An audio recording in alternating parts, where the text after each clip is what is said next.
এই যে বড়িগুলো রোদে থেকে তুলে নিয়েছি, দিয়ে একবার উনুনে একটু সেঁকে নিচ্ছি।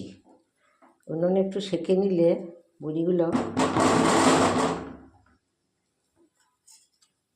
উনুনে একটু সেঁকে নিলে বড়িগুলো খেতে খুব সুন্দর সুগন্ধ ওঠে।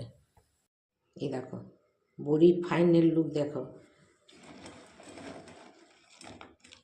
একদম ফুলফুলে বড়ি হয়েছে। এগুলো কাল পরশু এখন রোদে দিতে হবে, মানে এইরকম রোদ করলে 2-3 দিন 4 দিন রোদে দিতে হবে। কত সুন্দর হয়েছে।